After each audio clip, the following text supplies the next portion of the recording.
I want to tell you something that I never thought I would say. I want to say that Lizzo figured it out.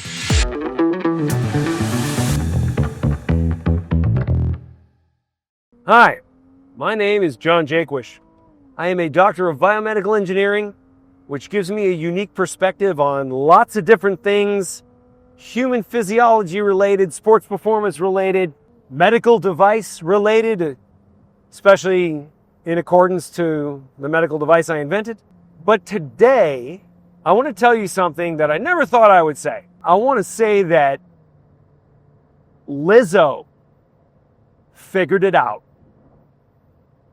And I know a lot of people are going to be like, how does Lizzo fit in a human physiology, health, or sports performance conversation? Well, here's why. She got on a GLP agonist peptide.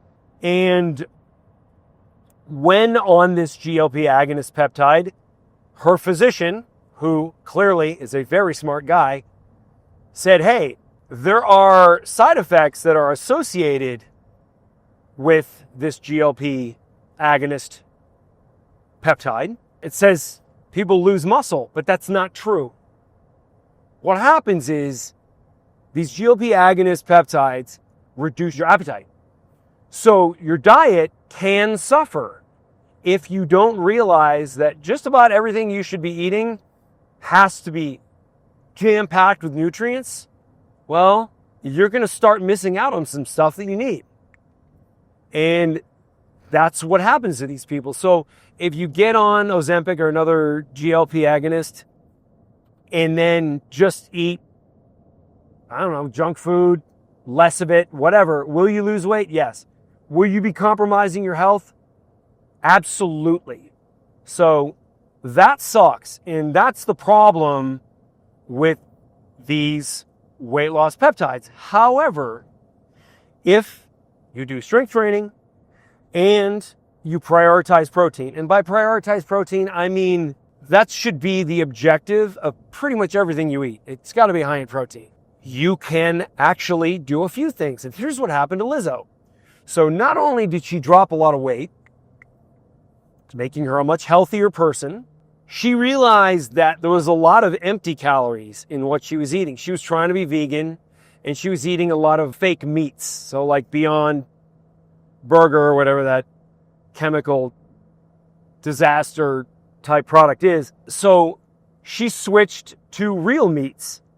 And then she realized when the peptide would wear off, she still wasn't hungry. Well, the reason she wasn't hungry was because her nutrition wasn't revolving around carbohydrates all of a sudden.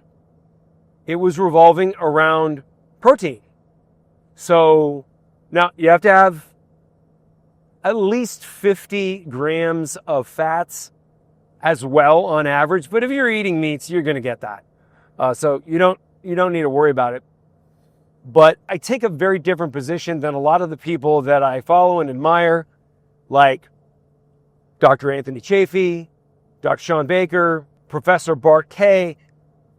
I don't think, well, I know that they're not huge fans of this particular group of peptides because why be dependent on that? Well, we're all in a situation where we've been forced to be addicted to food. And I've said it before, you don't get a merit badge in life for just white knuckling everything. I think it's much better if you can strategically figure out how to break your food addictions and to build better habits. So there are some individuals who have protocols where you microdose. So maybe take half of a weekly dosage of a GLP agonist peptide, and it just cuts out the lizard brain that you have that tells you, oh, wow, I could definitely have just one bite of that cake. And of course, it's never one bite. Or I'll just have one chip. And it says on the bag, you can't eat just one. And they engineered it so that you can't eat just one. So if you use these peptides in that manner to accomplish an objective, to change your lifestyle, I think it's a net positive. I don't think anybody should be looked down on for that, as long as you're doing it with the mindset that this is not a long-term thing. You are teaching your body to behave in a very different way. And it only takes 60 days to build a habit.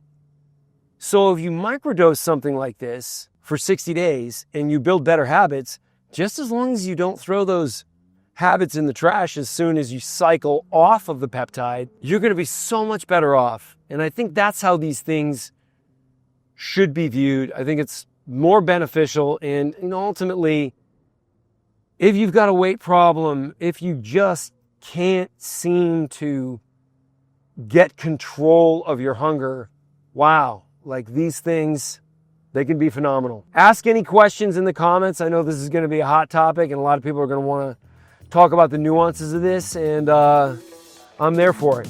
Thanks for listening. If this video helped you, I want you to subscribe and follow. I'm going to put out videos on a regular basis. I think they're going to help a whole lot of people, especially if you're one of those people that doesn't just instantly grow from lifting regular weights. We've got the answer for you.